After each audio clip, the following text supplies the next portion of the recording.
Hello and welcome.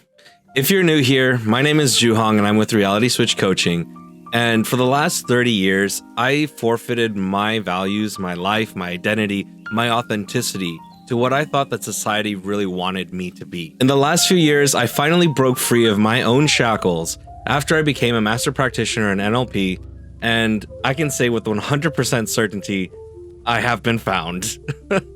So let's go ahead and jump into the video. So what has stopped you from living authentically? In this video, I'm going to cover 3 tips on how you can live your life more authentically. So my first tip is to create a core values list. So this list is essentially a physical representation of what your values are, listed from your number 1 all the way down to your number 10. Now you could do just your top 5 if you want to. I would still recommend just to do the top 10 first, so that way you just have more wiggle room and more room to really work with. Having a core values list really just opens up the door when it comes to making decisions, because now you have something to actually look at and go, okay, if I need to make this decision, does it match this top value? Yes or no? If it doesn't, then you should probably just move on. If it does, then you just kind of go down that list and just go through every single one. And if it hits a yes on every single one, you're good to go. Make the decision.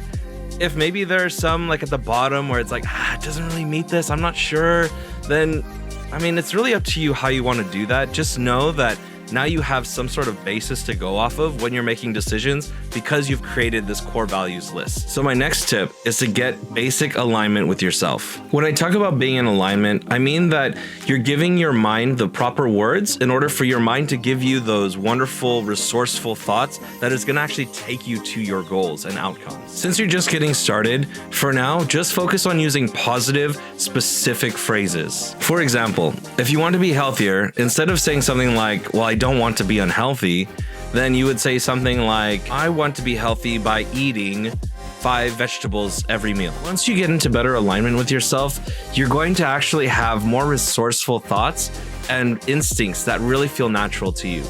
You're going to find that decision making is going to come to you just easily and effortlessly. I mean, eventually you'll get to the point where you won't even have to think about it and you'll be able to just make the decisions and just go along with it because it'll already feel natural and authentic to you. Now for my last tip, unthink about things. The way I think about unthinking is that it's essentially just trusting your gut instincts.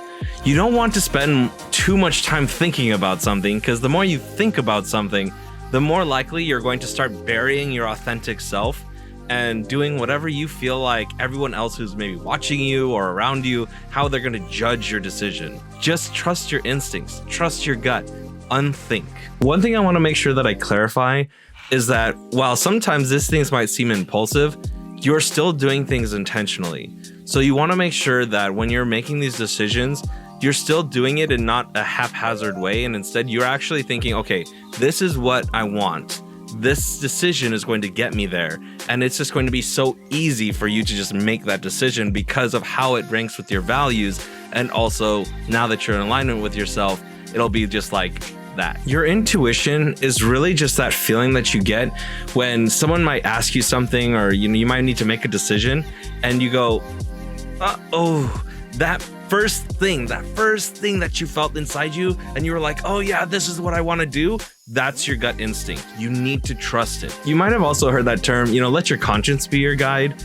I would say let your unconscious be your guide, because your unconscious mind is always going to, 1, make sure that it takes care of you, and 2, is going to make things so easy and effortless that you won't even have to think about it. Or you could just let me be your guide. I'm just kidding. But you can, and I'm going to help you guide yourself. One quick note. I also want to make sure that you understand when we talk about making these decisions and really setting up your mindset for things, that you always have to keep in mind the ethical parameters.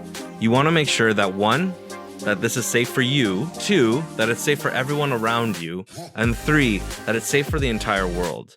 Just to make sure that you're on this path and what you're going to be doing and how you're going to be living your life is going to actually make the world a better place. All right, so we're about to get into the last point, and I just want to take this time to, 1, thank you for watching this far, and also if you really truly enjoyed this video, make sure you like and subscribe.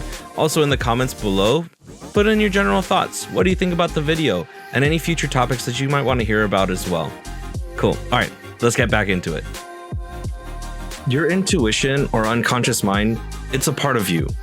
And it wants you to live your most happiest, joyful life while still being authentic to who you are. Also remember, this journey is about being fulfilled, not just full. So once you have your core values list set out and you're starting to get into alignment with yourself, and then also unthinking about everything and getting out of your own way, you're going to cut through all of that noise with your truth knife. And it's going to be wonderful. If you want to take a deeper look on how to build a core values list, go ahead and click on this video right now, and it'll take you to a video that I made that really takes a deep dive with my 3 tips on how to make a great core values list and also how to make one. Otherwise, thank you for watching, and I'll see you in the next video.